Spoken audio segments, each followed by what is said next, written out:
WLFE DB Radio. Are you ready? Live from the Metal Mayhem Studios in Rochester, New York. We are gold. And heard around the world by metalheads just like you. This is Metal Mayhem ROC. Heavy metal music. Your weekly dose of metal music, interviews, album reviews, news, and more. Want to be part of the show? Send us a message through our website, metalmayhemroc.com, or hit us up on Facebook and Twitter. Search Metal Mayhem ROC. It's getting nice and heavy. Now, welcome our hosts, John the Vernomatic Verno and Metal Forever Mark. Well, you know us. We're always doing our share to keep it heavy.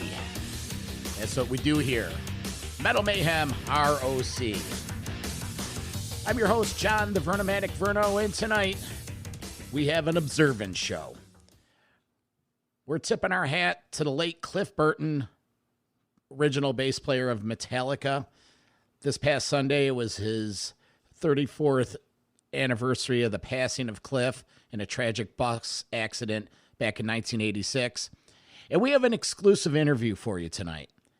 Andrew Wroblewski. He was the second engineer on the recording of the Metallica Kill 'Em All album in 1983. The band recorded it up here in Rochester, New York. Andrew's here for the first time, sharing anecdotes, stories about recording the tracks, details about the photography of the album, and just overall general cool stories about hanging out with the band and getting to know them at a very, very early age. So Andrew will be joining us a little later. But before then, we're going to visit with Metal Mayhem correspondent The Cranker from San Diego, California. Now, The Cranker, he was part of the Metallic Overdrive radio show from the mid-'80s that befriended Metallica. The Warhead and The Cranker, they're two of the jocks that did this Metallic Overdrive radio show.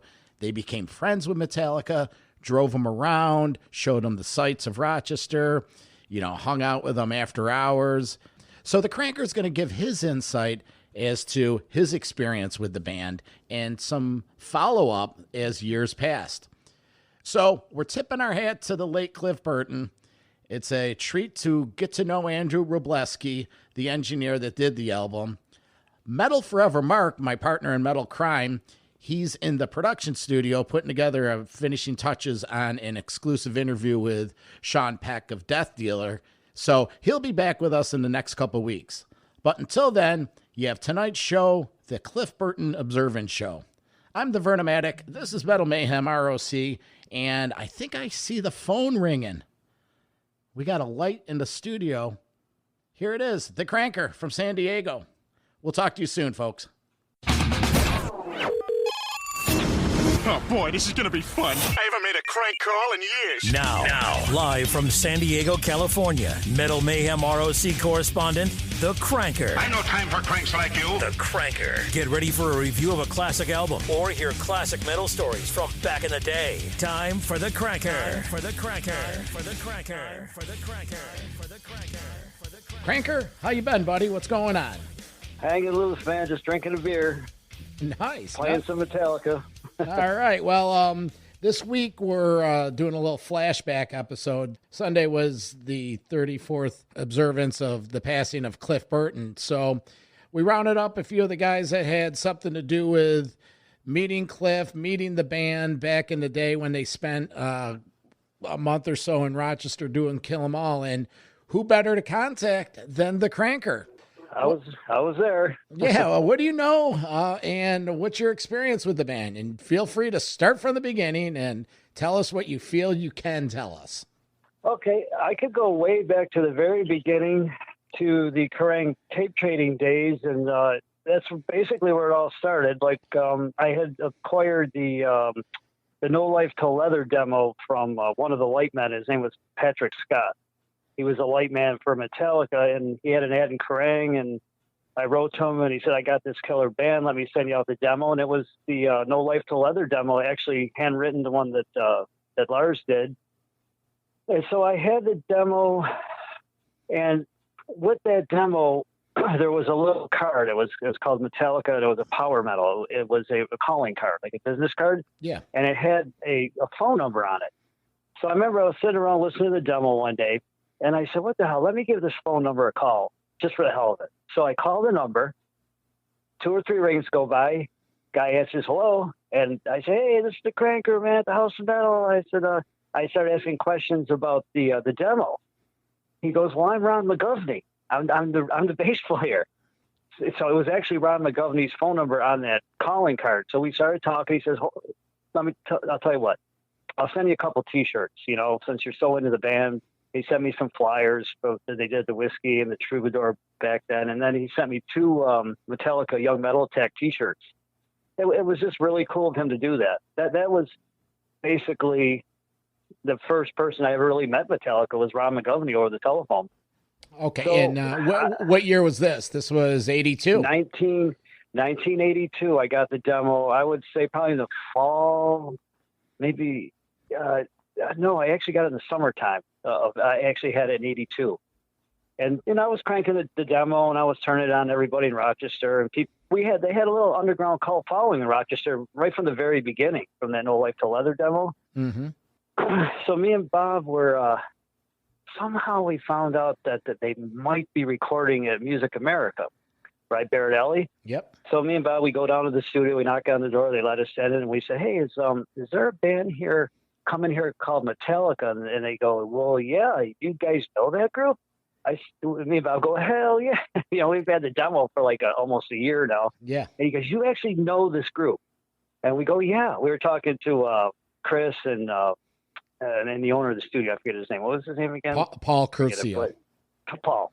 Yeah. So he said, I'll tell you what, they're in town right now and they're staying on Boardman Street, right down the street. See, they said, why don't you guys go over there, knock on the door, introduce yourselves and hang out, make them feel comfortable. And we said, okay, sounds cool to us. So we go down there and it was a beautiful old Victorian style home. And it had the door had a big glass window, and we looked through the window, and oh my God, it was all these Metallica road cases in there with the Metallica logo stenciled all over. And we go, oh my God, they're freaking here. You know what I'm saying? Yeah, yeah. Me and Bob started flipping out. So he goes, go ahead, knock on the door. I knock on the door. Lo and behold, who comes to answer? Cliff Burton. This big, tall guy had a joint hanging out of his mouth. He was stoned out of his eye. He was so cool. He starts laughing. He opens up the door. He goes, what's up, dude? We're going Metallica. And he knew we already knew about the band. You know what I mean? Yeah. And all of a sudden, Lars comes running the door and Kirk, and they couldn't believe that someone actually knew about them. And so that's actually was our very first meeting. And it got from that point on, we would go over there every night, hang out with Metallica. So what happens is Kirk and Cliff had got their tracks done early. So they were only in town for a couple of weeks, and they split, went back to San Francisco. So the final mixing had to be done on the album. And James and Lars wanted to stick around for that. You know what I mean? They were like, we're not leaving. And we're going to be here for the final mix. So they were really in a bind, and they're like, oh my God, what are we going to do? Because they had no money. They were broke, and they had no place to stay. They didn't know what to do. I says, look, you guys, you can stay with me. I have a home on Melville Street. I got plenty of room. You're more than welcome. And they freaked out. They went, oh my God, dude, for real? Hell yeah, Metallica. You guys are staying with me. And it was an every night party. Basically, Bob would come and pick them up like about 4 or 5 o'clock in the afternoon, take them to the studio. I'd hang back at the house, and people come over, bring over beers, and just wait for them to come home. And we actually, what was really cool about that is they actually would come home with mixes of, like, say, Phantom Lord or Jump in the Fire, Seeking This Right. We were hearing like really raw mixes. Yeah. Lars like, put it in the cassette deck, man. Let's see what it sounds like. And all these people be hanging around, and here we are listening to freaking Metallica, right? Mixing right after they got out of the studio, hearing raw tapes. And I still have them all, actually. Lars let me double them all, which is pretty cool. That's cool. Cranker, tell me the story about how Lars either borrowed, with air quotes, a shirt from your wardrobe for the back picture of Kill 'Em All, or blatantly stole it.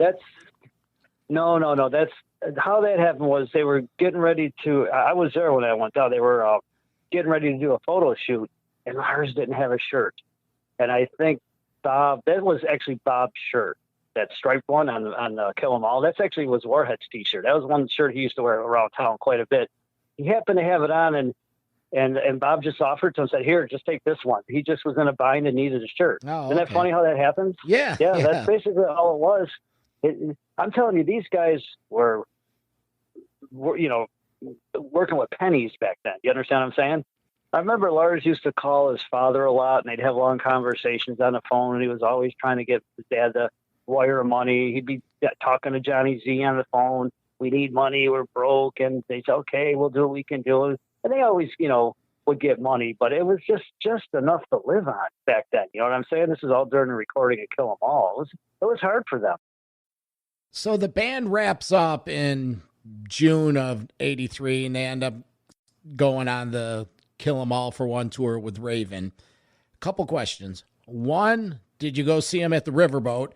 And two, did you ever catch up or have any communication with the band following in the next couple years?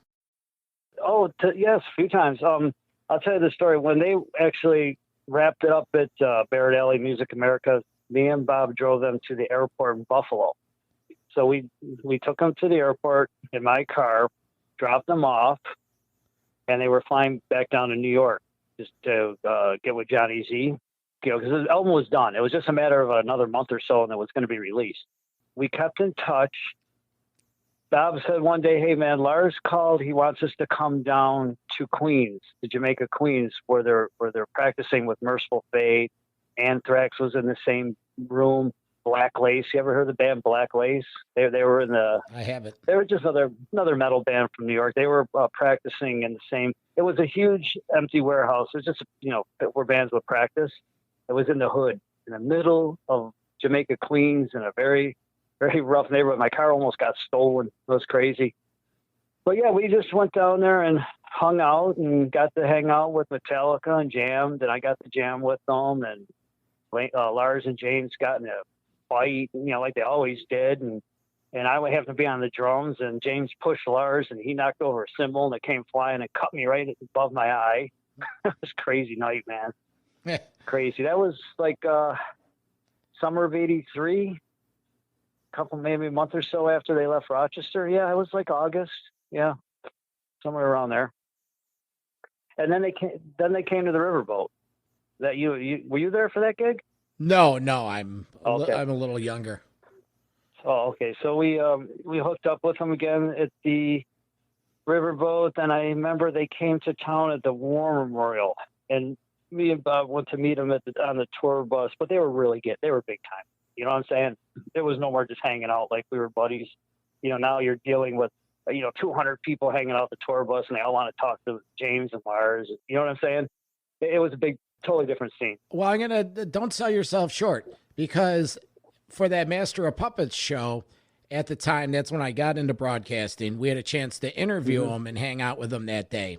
And during the interview, I mentioned, and they asked about Bob Thomas. Yeah. They did. And I'm sure they did. And, and Kirk especially said, that's one guy I'd really like to see. And so they did stop what they were doing and, looked up, and they did mention Bob.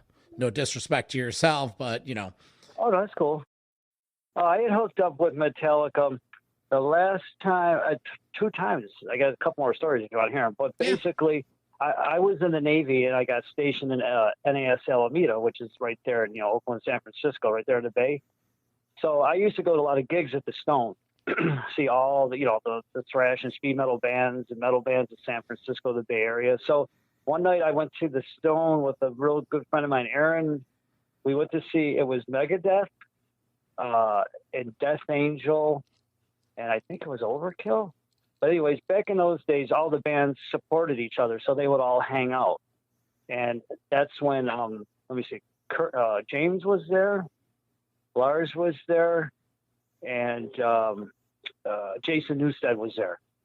And that was one time when I saw them. I actually went to see SMOD and Exodus with Kirk, if you could believe that, and his girlfriend. I used to see these guys hanging around San Francisco. They all used to hang at the Omni, the Stone.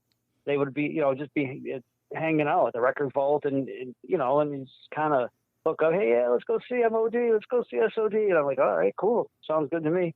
Yeah. Yeah, there was a few times. Oh, that's right. I'm sorry. at the sports arena here in San Diego in like 1993, was it? So, where they filmed the video. If I forget which one it is. You know the one I'm talking about? Yeah, Live Binge and Purge. Live Binge and Purge. That's it. I was there for. I went there early because I actually lived about a mile from the sports arena at that time. So I go down there and they were already there. I got there early, about say 3 o'clock in the afternoon. They were already in town. The tour buses were already in the back, and I got to hang out with James and Lars. And we just talked about old times. And it was a pretty intense night because they were recording that night. They were doing that video. So that was about the last time that I've seen Lars or James, had a chance to talk to them. They always remember me, though. That's the craziest thing. You know what I'm saying? It just goes right back to that time, 1983 at Barrett Alley Music America, and they remember staying at the house. They always thank me for everything I did for them. I used to feed them. I used to, my grandma used to give me food to take over the house because she knew that I had some big rock band was staying at my house. You know what I mean? She was so funny. What, Grandma Ferraro sending over some gnocchis and meatballs? Yeah, grandma's there. Oh, they ate it up. Boy, they ate everything. There was nothing left behind. Trust me. They couldn't wait. I used to go to my grandma's every Thursday. They just couldn't wait for Thursday to roll around. It's so funny talking to you what I remember now. Funny. Yeah. Cranker, that's awesome, man. It's just, we've been doing this little flashback the last 4 or 5 months, talking with Ron Stein about Lakeshore and yourself. We've talked a few times. And, Rochester used to be known as Soccer Town, USA.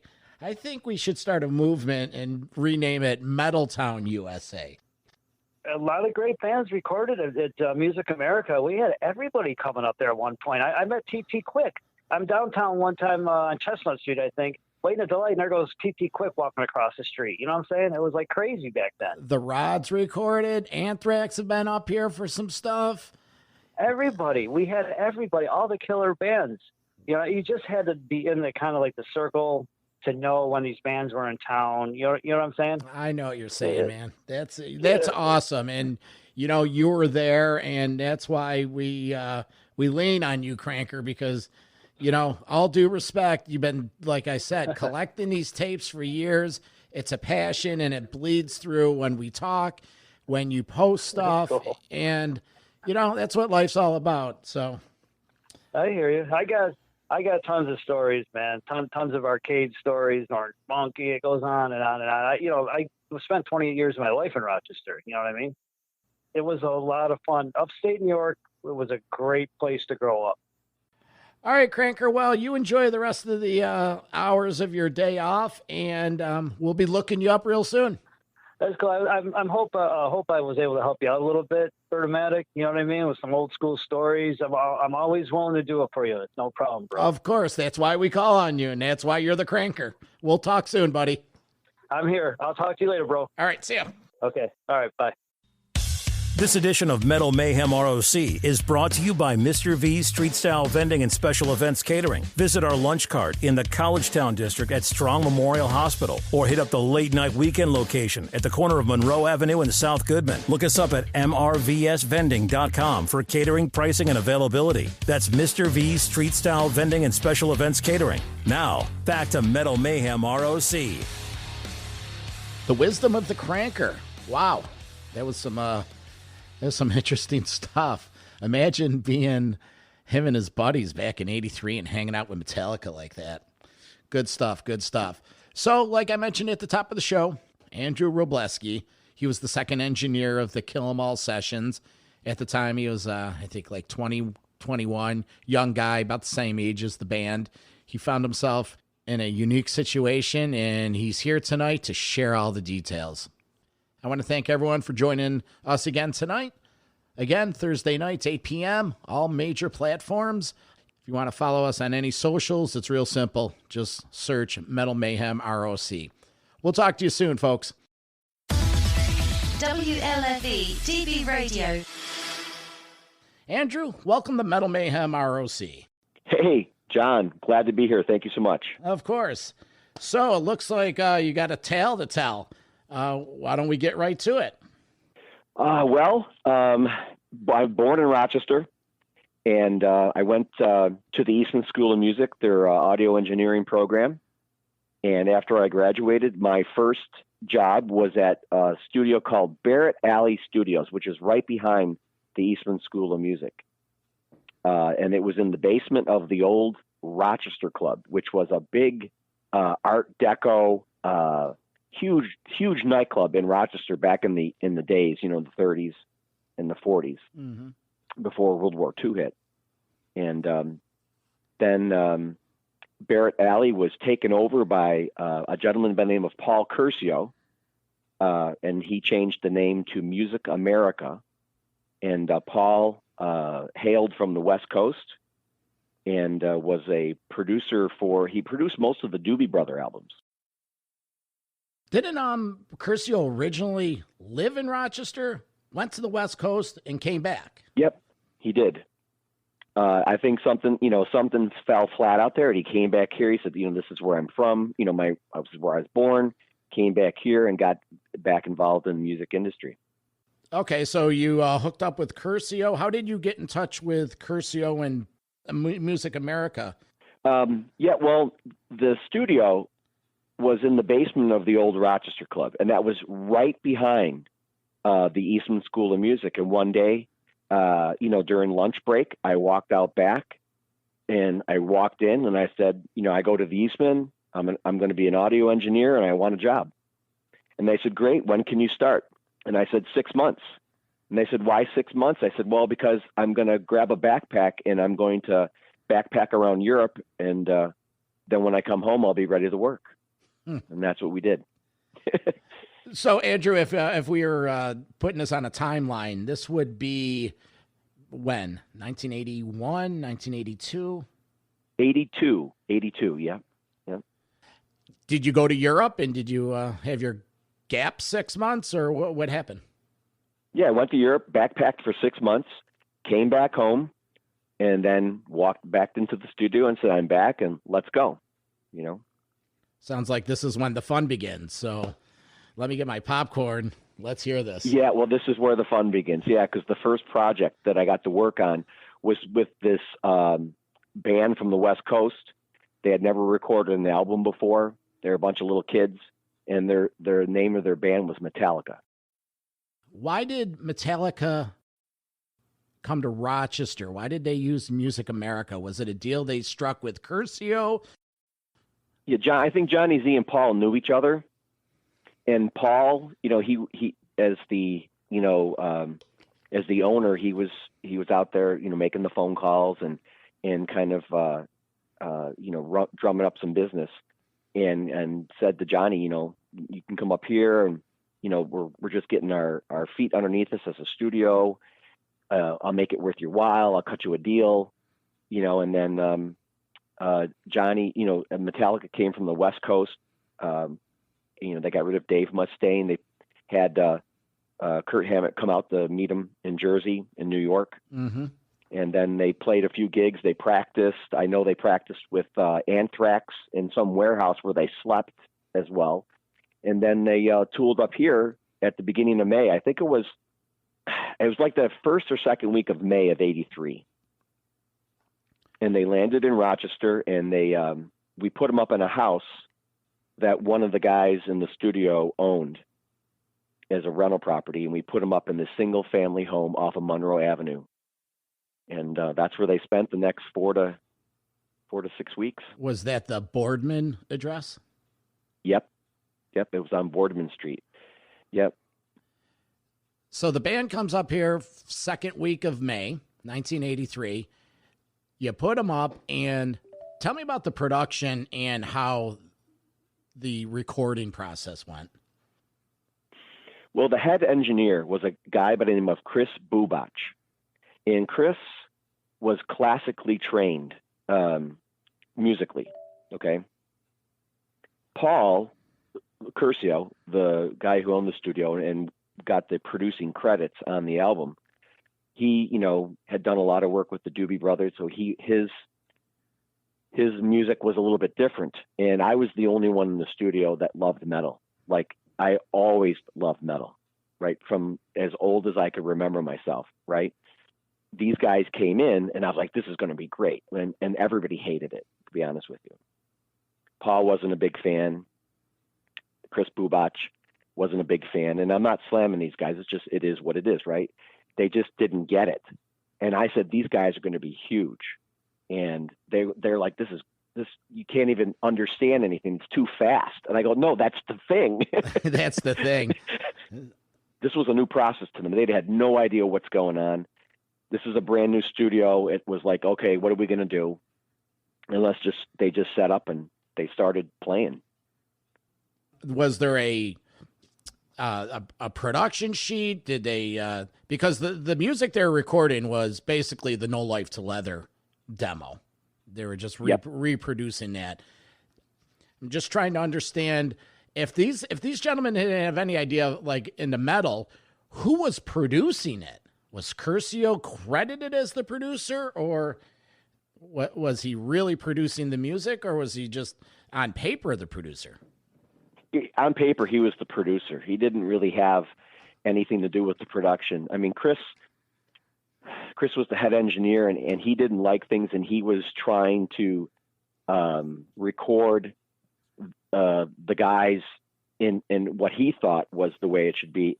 In the realm of things, Lars and James, with their very strong personalities and headbutting, they basically ended up getting the album produced and put down. When it came to mixing the final sessions, the boys were not even allowed in those sessions. That's widely been publicized. They didn't have any say in the final mixing of things. At this point, was Zazula coming up and checking out progress? I know he was making phone calls, but did he come up to Rochester and check in at all? He did. And he's a fantastic guy. Johnny came up with his wife and his two little kids. They were tiny little guys. And I remember the first time they walked into the studio, here comes his family. I kid you not. Okay. Head to toe, leather and chains. Okay. Even the kids? Even the kids. And I said, all right, this is the most badass thing I've ever seen in my life, and they were so nice, like just such nice people. Johnny and his wife were so wonderful.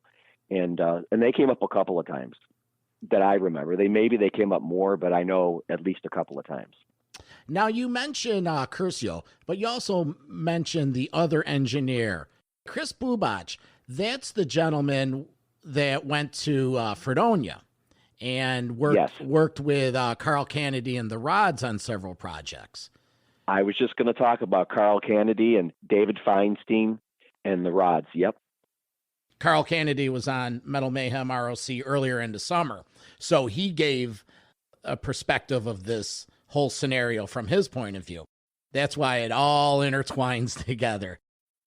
Yeah, because Carl and those guys are all from Cortland, I think. Yeah, Cortland and Central New York metal scene.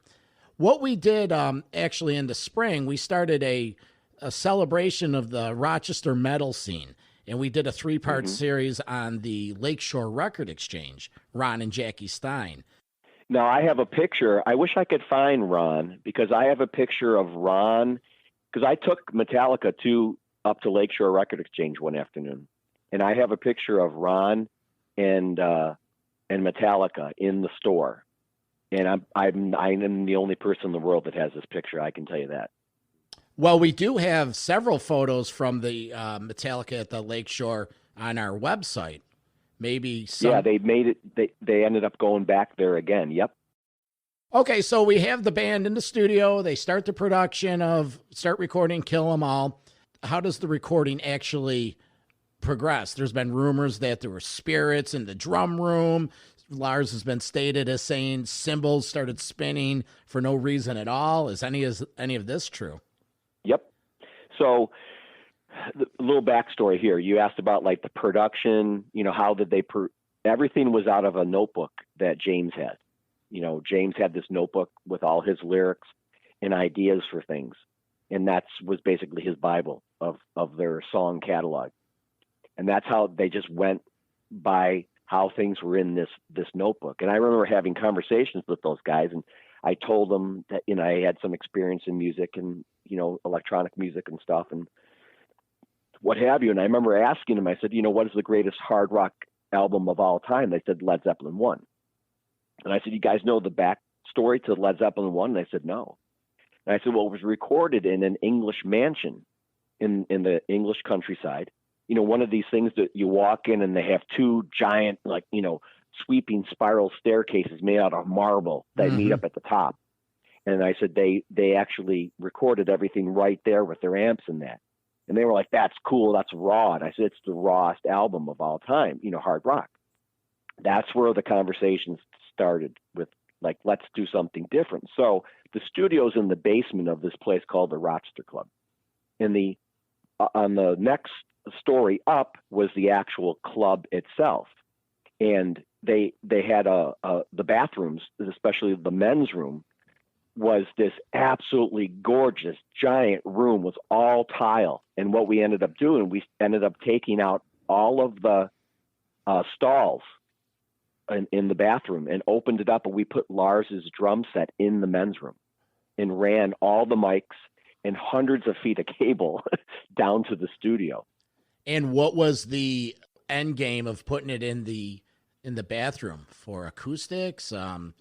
Oh, acoustics, absolutely, because you know, Lars plays hard. He's never stopped, and you know, the little drum corner or room that we had in the studio was not. It just didn't sound like how he played. We put his drums in this bathroom, and when he hit the snare, I mean, you heard it for a mile. And so we got him all set up in there. And I can remember setting up a lot of those mics and things, going back down into the studio, and we'd start and he'd stop, you know, because all the guys were down in the studio and everybody had headphones on and that, and he would stop and he goes, hey, what's going on up here? And everybody's like, what? And he's like, how come Andy, that's what they called me. He said, how come Andy keeps walking past the door? And they said, he's sitting right here. And then that's, you know, then cymbals started spinning. And finally he said, he was freaked out. And, you know, I mean, I didn't blame him. It was freaky. So then I had to go up there and sit with him because it was freaky. There was all sorts of stuff happening up there. If somebody, and it's been very well documented, they call it the haunted mansion. It's not really a mansion, but I will tell you that if I don't really kind of sort of believe in that stuff, but it was spooky as hell. Is that where the name of the song Phantom Lord came from? I don't know. You know, hey, you never know, but no, it was before they came to Rochester. Yeah. So Lars is down in the bathroom, where the rest of the guys were in a traditional studio setup. Did they all three play together? Yep. They all three played together. And then, you know, when needed, obviously, you know, we would go back and over and do things. You know, we would put Kurt in a isolation booth. And I remember sitting in him and with him, he was practicing solos because, you know, Johnny Z wanted Kurt to play the solos like Dave Mustaine used to play them. Okay. Well, you know, Kurt he had been taking lessons from Joe Satriani, you know, before he came and before he, you know, when he was in, Exodus, right? Yeah. Exodus. And he was taking lessons from Joe Satriani. So then he comes in and he doesn't want to play Mustaine's solos. So, you know, Johnny Z is like, well, just start it off like Mustaine started it off and then do your own thing. So I remember sitting in the guitar isolation booth with Kurt, and I have tapes of this somewhere, John. I wish I could find them. And just me and Kurt talking and Kurt working on solos for some of the songs on Kill 'Em All.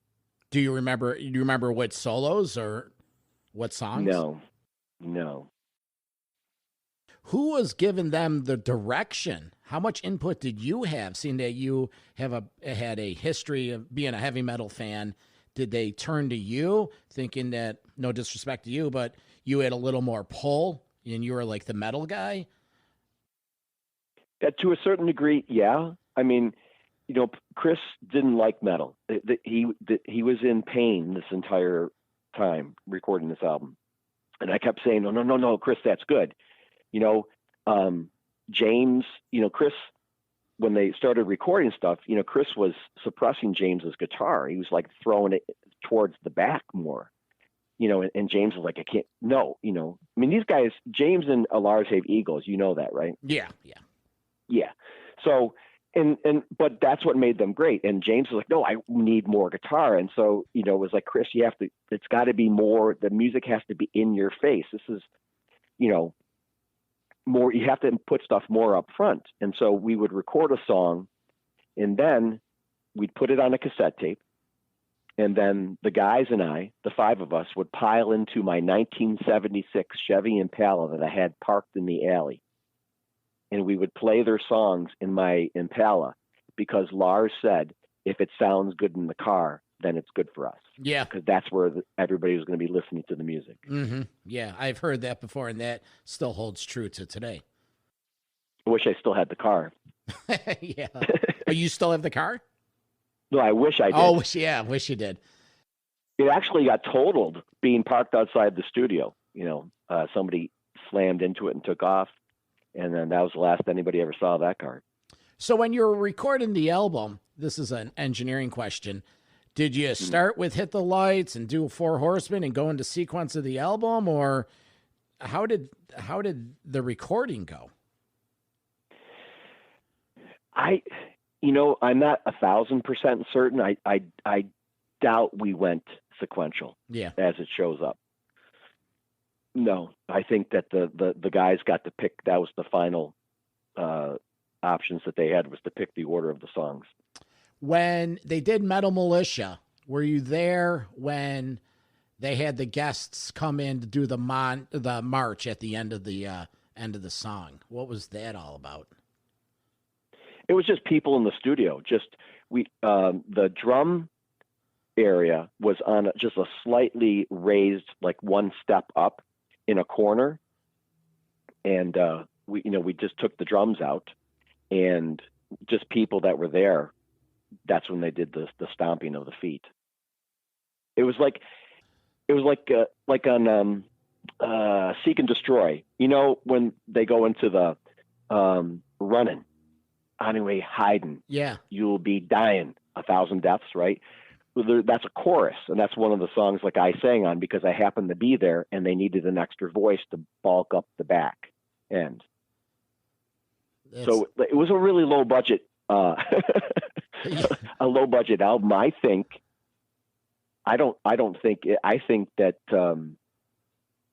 they did it for between 10 and 15 grand. I was going to say, I've read on several different occasions, 15 grand. Yeah. Somewhere between 10 and 15 sounds right to me. It was very low budget. Who did the keyboard at the beginning of Phantom Lord? There was a guy that was a friend of Chris Bubach's.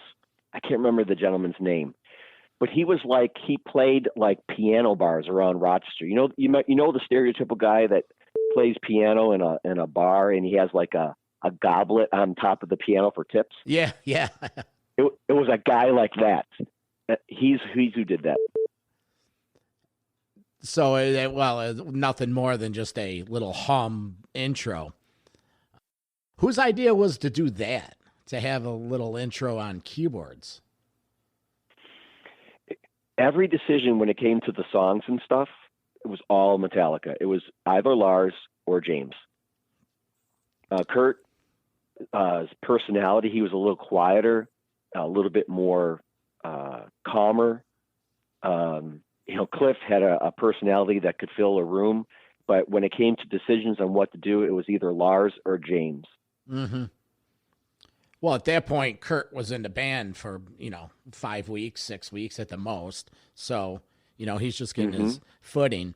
And when it came with, I've read throughout the years, I've been a fan since the beginning too, that Cliff was one of those, he didn't raise his voice much, but when he did, you listened. So possibly he picked his spots when to have input. And like you said, it's Lars and James's baby. It has always been that way. So I'm sure behind closed doors, Cliff had his input as to, what he wanted to do. And that leads me to my next question. Whose idea was it to have a bass solo on a debut album? Well, as Flea said at the Rock and Roll Hall of Fame induction ceremony, it was one of the ballsiest moves of all time, right? Mm-hmm. It was Cliff's idea, and Chris was like, he's like, no. And I remember, a couple of days before that, when Cliff was like just screwing around in the studio, and he had this great distortion, obviously, as you can hear on the bass solo. Yeah. And I thought this was a great idea. And Chris was like, this is the stupidest, effing thing of all time. And I said, no, this is going to be awesome, And so, Chris was like, okay, fine. So we put Cliff into the studio by himself, and all the guys are in the the booth, right? And Chris says to me, he goes, all right, fine, you introduce it. And then that's when we opened it, and I said, bass solo, take one. And it was one take, and that was it. Now, the funny thing is that, about halfway through there, Cliff started losing, I want to word this properly because it's very important. He started not faltering, but he was losing where he was going. And so then James shoved Lars into the studio and said, start playing. And that's when the drums came in. And you can tell because Lars came in a little meek too, which is unlike Lars. This was all improv. Wow. Yep. So the Anesthesia Pulling Teeth, that was a one-take deal. That was it. Yep. Now, in the production world, you label the takes. So as it turned out, when you introed it, bass solo take one, it turned out to be the only take there was. That's it. One and only. Was that at any point considered a segue into Whiplash? Because it just, maybe just throughout the years, you can't listen to Whiplash without hearing, the end of Anesthesia Pulling Teeth. Yeah,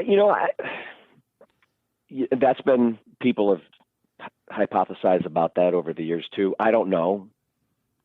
I mean, if anybody was immersed into the music, it was Cliff, because Kurt was learning it. James and Lars were driving it, but Cliff was inside of it.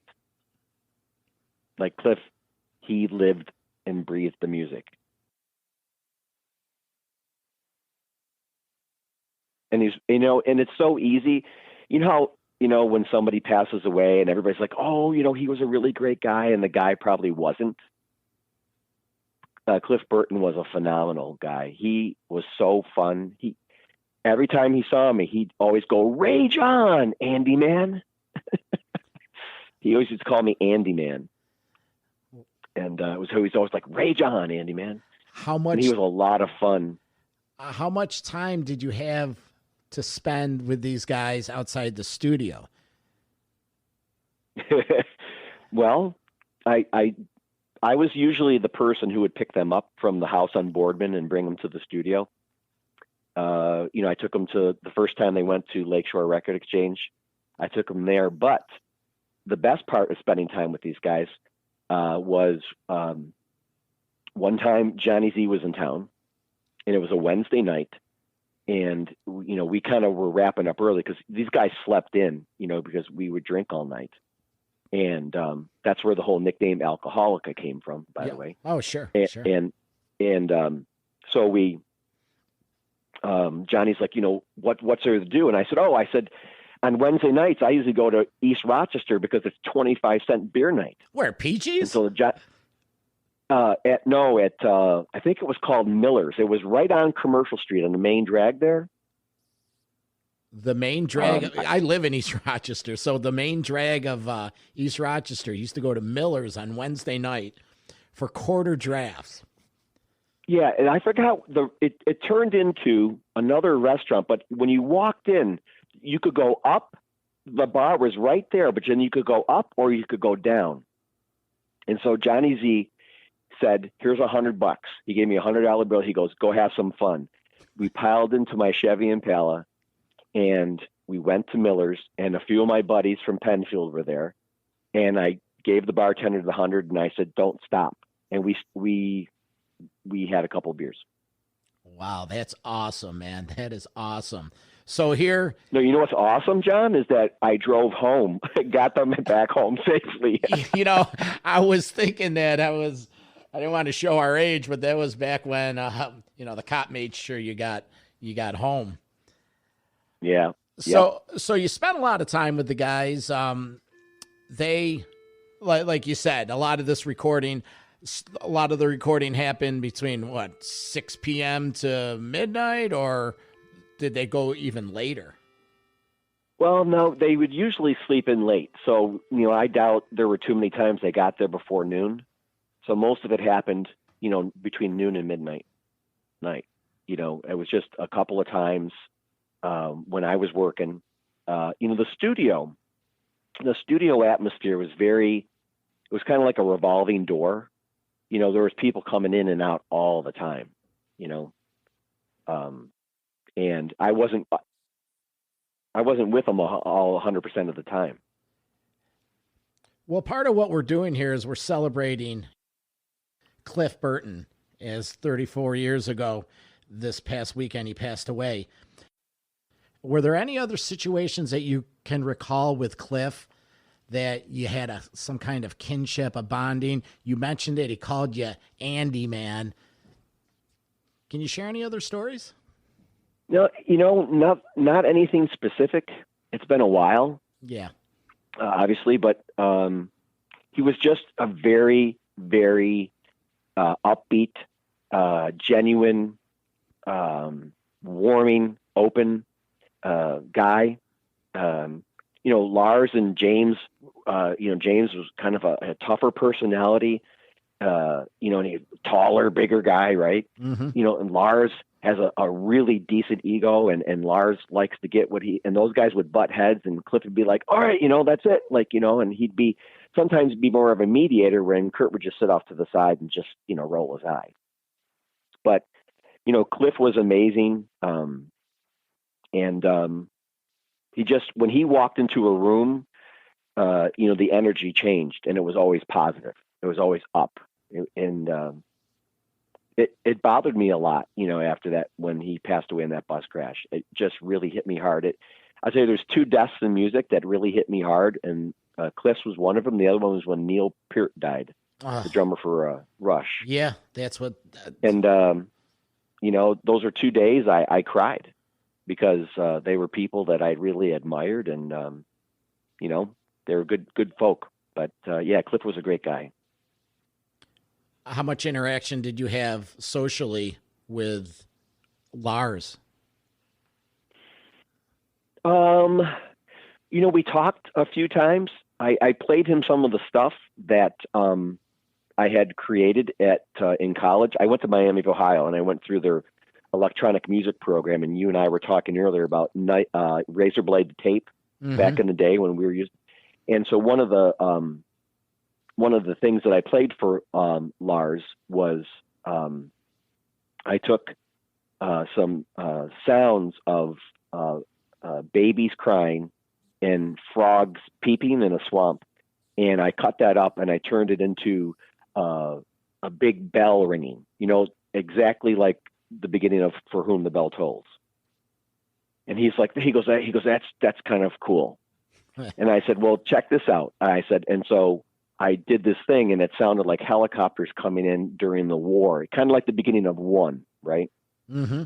And so we've had these conversations where I said, you know, I've always thought that, you know, songs tell a story, but that sometimes you need this other aspect with these, not sound effects. I said, because that's cheesy. But I've always liked it when we had these different things, and I used to play that stuff for him and say, you know, this is what I did here, this is what I did there. So my conversations with Lars were always like a little bit more technical. Or you know, Kurt or imagery. Cliff, yeah, imagery. James wasn't,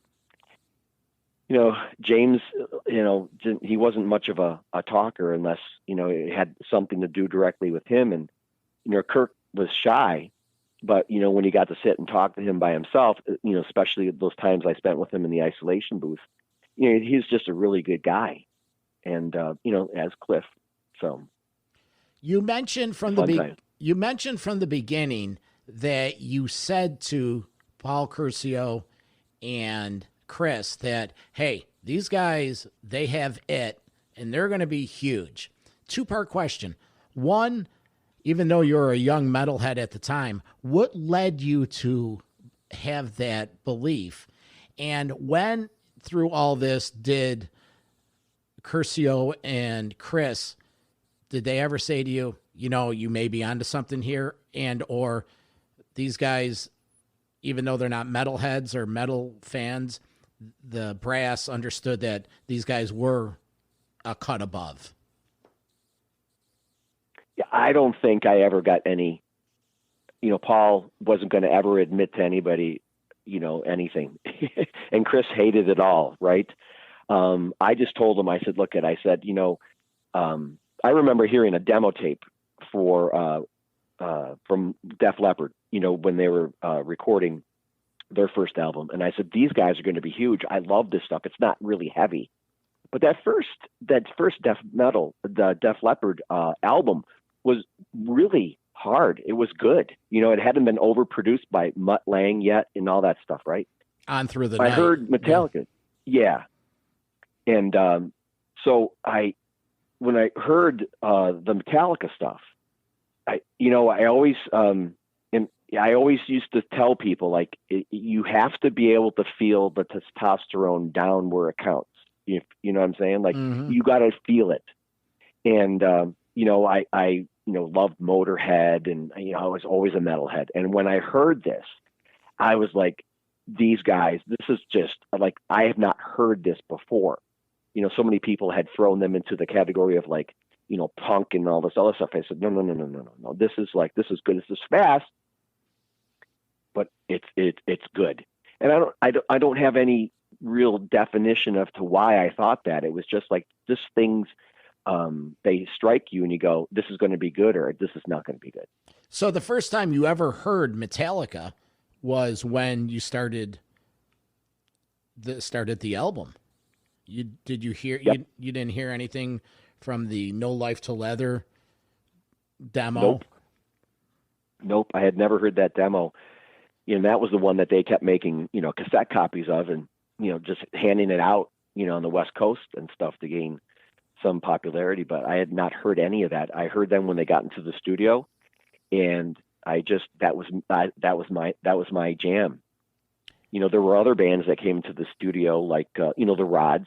Mm-hmm. And the Rods were good, but the Rods, it just wasn't that metal. Manowar was another band that came to the studio. I don't know if you ever heard of Manowar. They were... Oh, yeah. Joey DeMeo, Ross the Boss, Eric Adams. Yeah.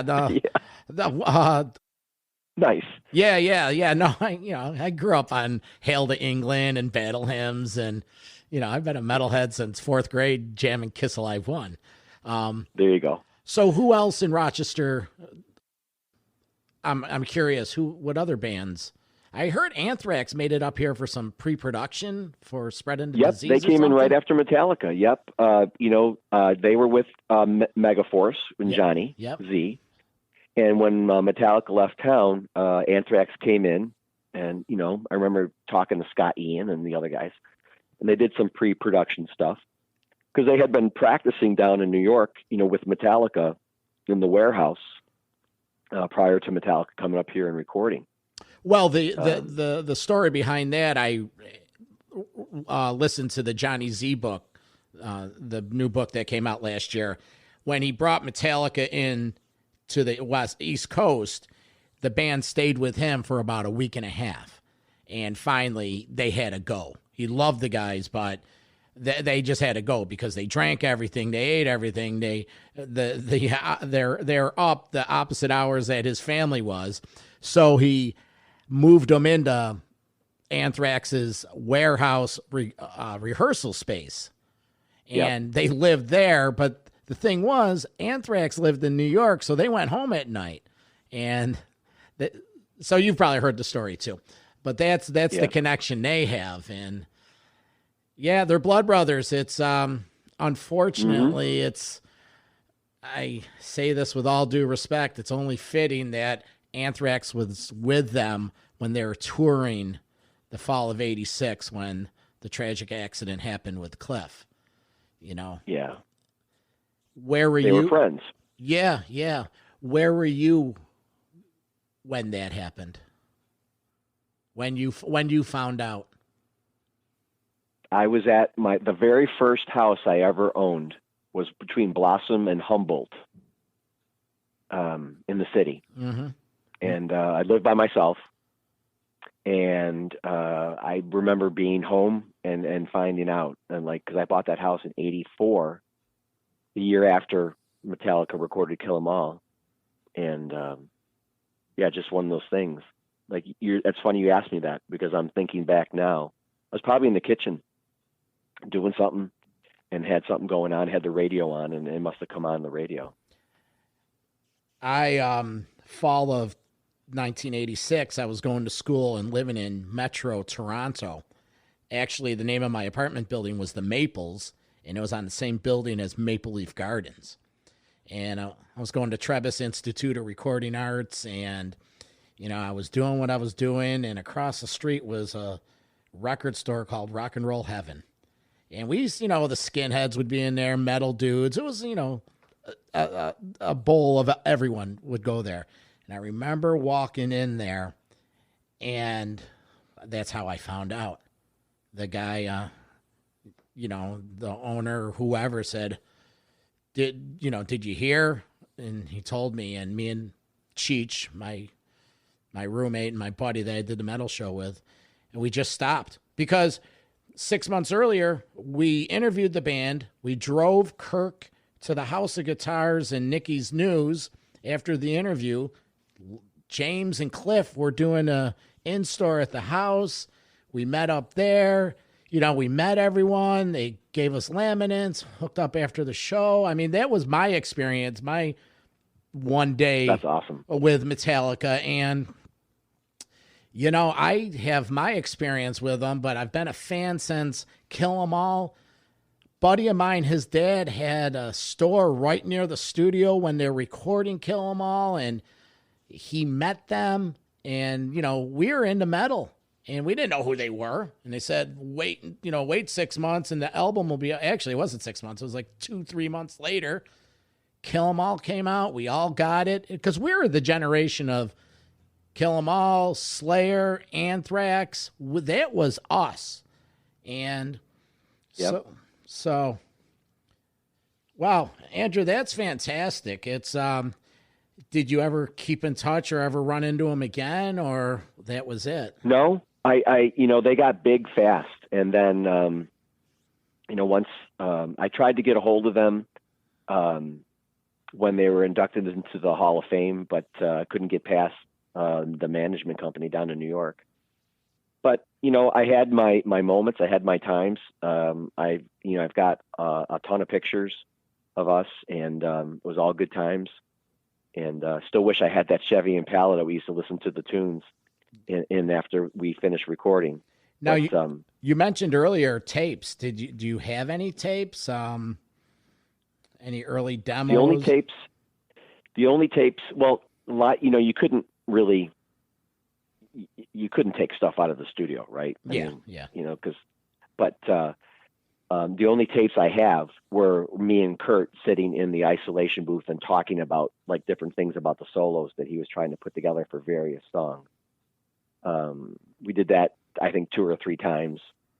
Because Kurt had, it was great. Kurt shows up, and he's got this little thing called an Apple Crate amp. I'm sure you've seen them back in the day, these little crate amps. It was called the Apple Crate. I do remember them. That's why I'm laughing, because I haven't thought about it in 30 years. Yeah. And that's what he brought. And he just used to, sit there and just practice and practice and practice and practice and practice. And, it was funny because these guys, when they were living in the house on Boardman, they'd go out and they'd walk around and do stuff, and there was nothing to do compared to what they were doing on the West Coast of New York City, right? And I remember one time James said to me, he's like, Andy, he goes, the only kind of people that live here are ugly ones. What's up with that? And I was like, have you guys looked in the mirror? And we all laughed, Yeah. It was just funny, but there was really nothing for them to do.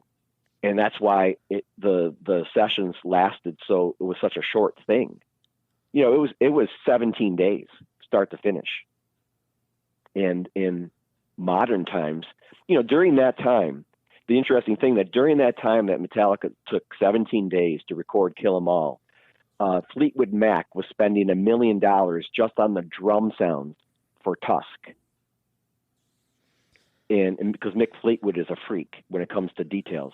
And they spent 12 months and $1 million in the studio just on the drum sounds for the album. And Metallica was in and out in 17 days.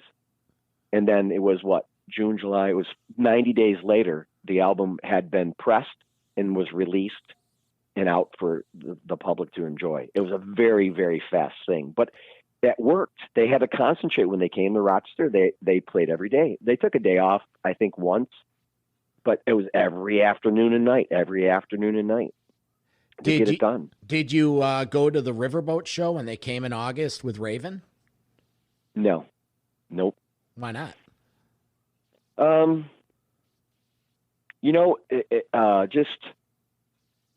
My life took a huge turn after I didn't get paid for all of that work.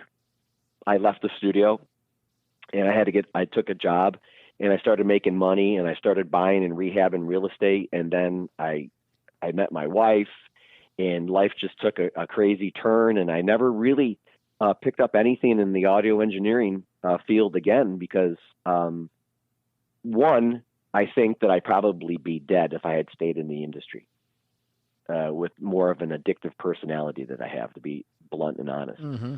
And number two, I had to follow the money. My dad had died and my mom needed somebody to support her, and I couldn't afford to take any chances, so I had to follow the money and just never really look back. Did you sour any bit on Metallica because you didn't get paid? No. Nope. Not at all. I mean, everybody goes, oh my God, you never got credit for the intro on Anesthesia Pulling Teeth. You never got any album credits for the chorus and Seek and Destroy. And I'm like, first of all, I'm not that guy.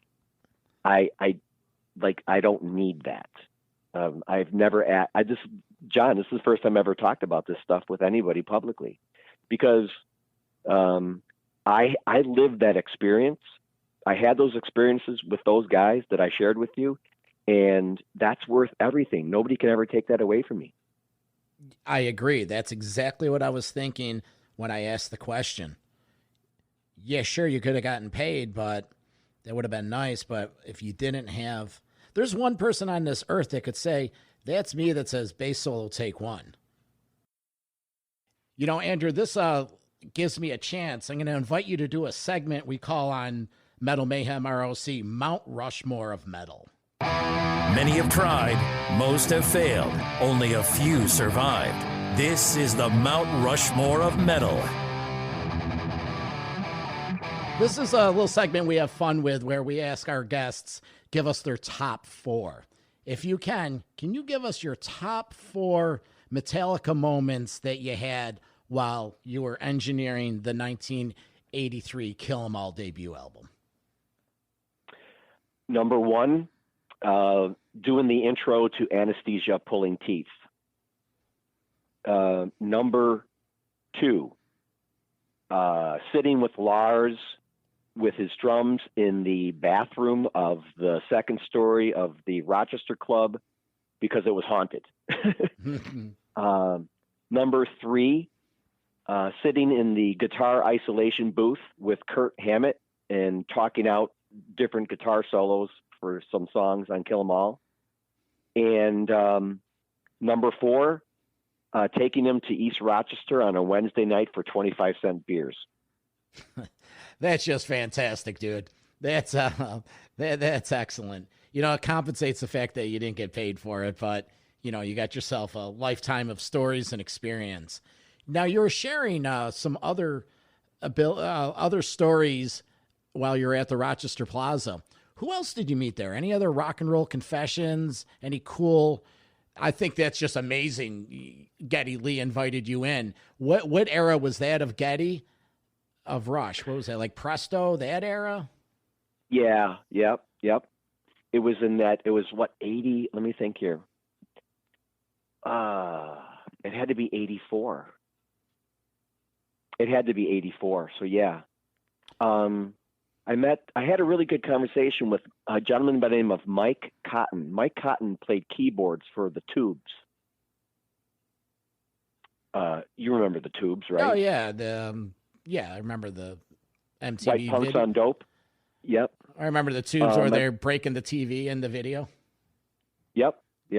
And then the lead singer had this alter ego called Quaalude. He had like 12-inch heels. It was hysterical. Anyways, those guys, I met them. I had dinner with Geddy Lee one time. I had a great conversation with Mick Mars from Motley Crue. He's a huge wine connoisseur, and ordered like one of the most expensive bottles of wine that I've ever delivered to a room service person.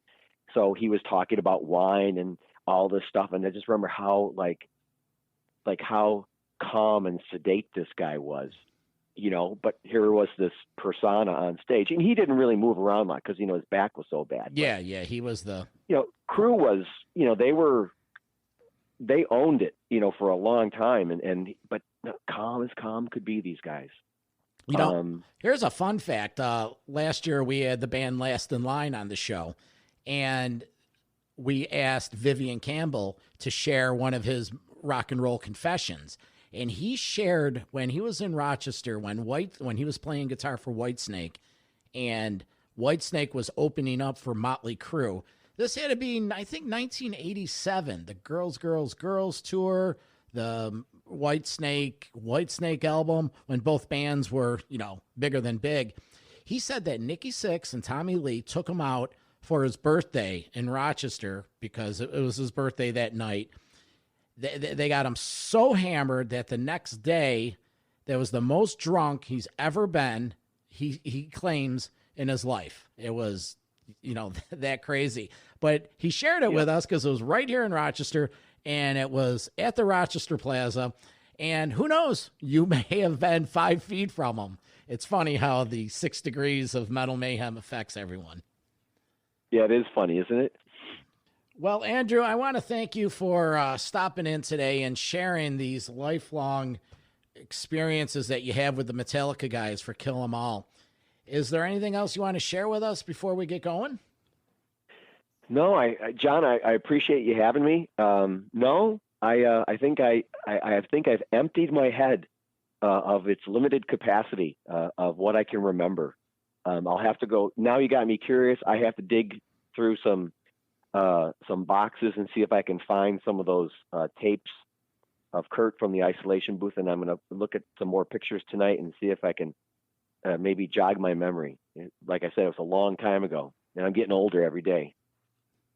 You know what you had here, out of respect for both Paul and Johnny?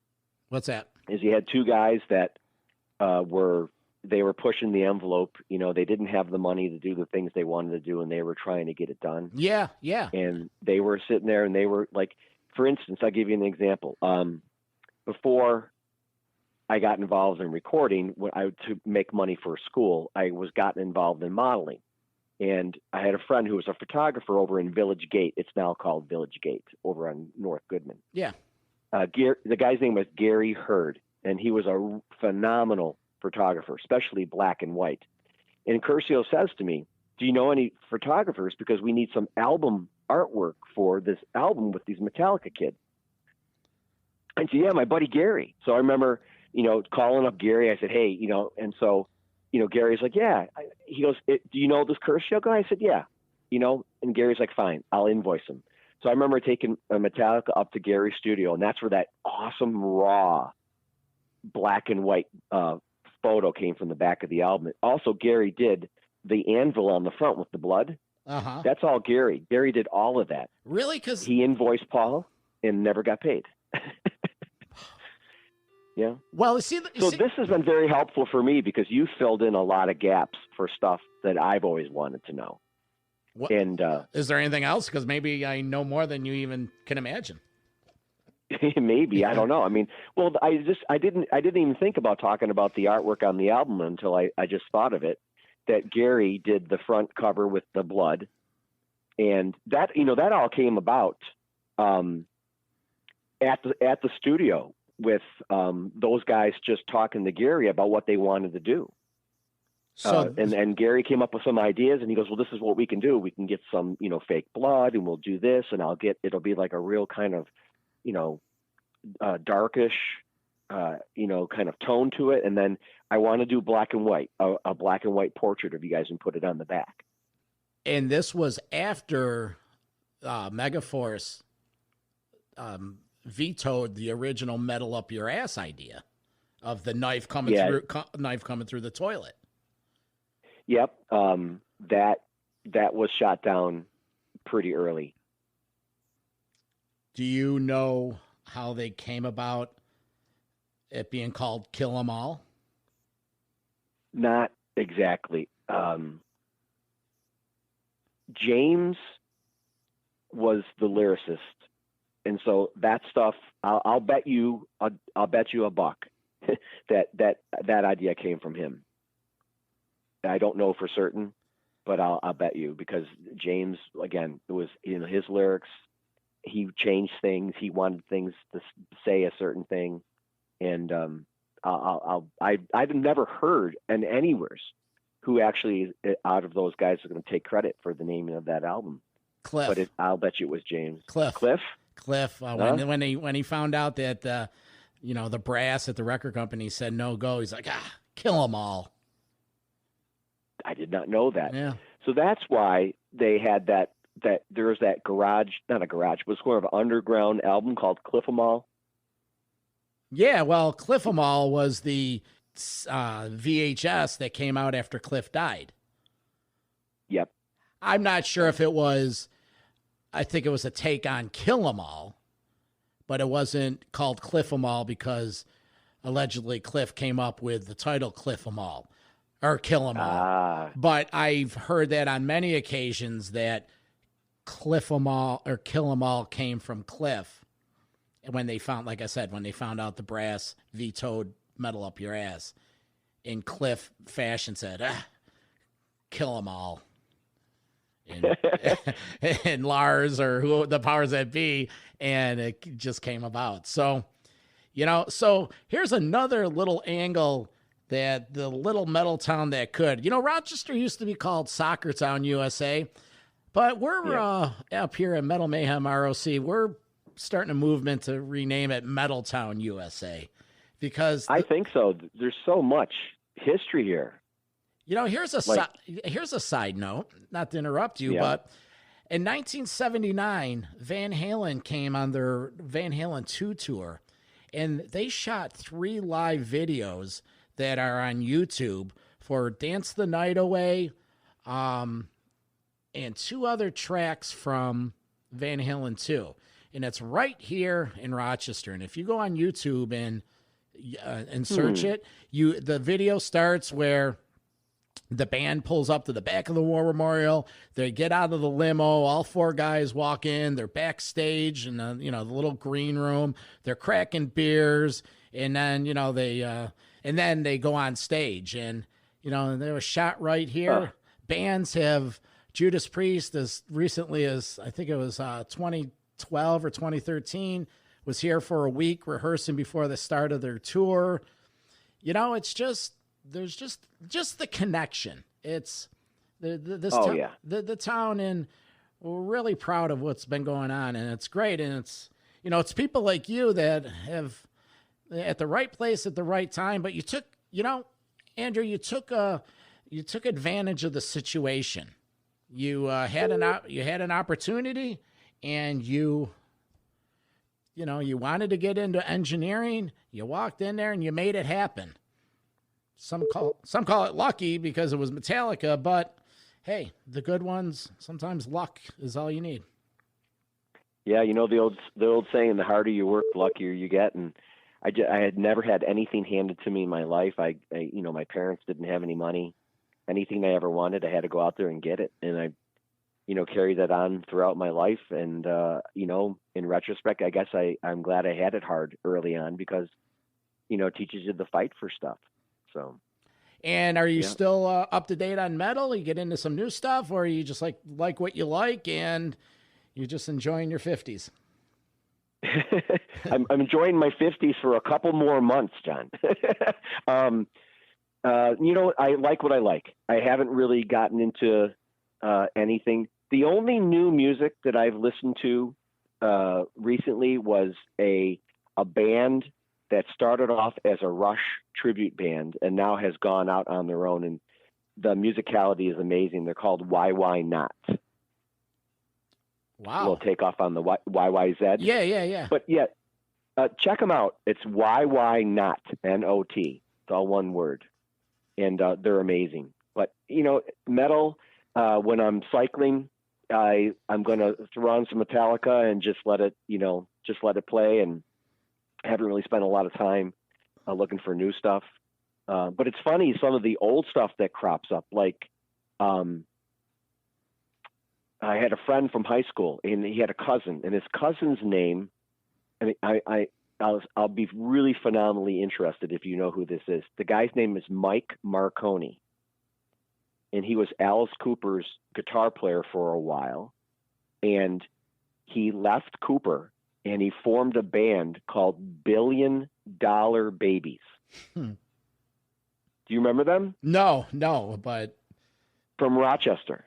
And you would think, you're a businessman, so you leave Alice Cooper and then you form a band called $1 Billion Babies. But Cooper, being the guy that he was, and because Marconi, they left on such good terms, he's like, yeah, he goes, you can use that. It's fine. Good luck. And kind of cool, right? Yeah, no, that's totally cool. What's the type of music? Is it a Cooper cover or is it? Oh no, it was it was all original stuff. It was like that 70s hard rock. Yeah. Yep. That's awesome. So, all right. Well, Andrew Wroblewski, engineer. You did it. Yeah, I did it. He was part of the crew that recorded Kill 'Em All, Metallica back in the early 80s. I want to thank you again for joining us, and stay in touch, and best of luck to you, bud. All right, John, I appreciate it so much. Thanks for letting you pick my brain. You got it, bud. Metal for Life. Thanks for listening to Metal Mayhem ROC. Check out our websites at metalmayhemroc.com and metalforever.com for information on upcoming concerts, podcasts, archives, and all sorts of info. Please like, follow, and share with everyone, even your non-metal friends. Catch us next time on WLFE DB Radio.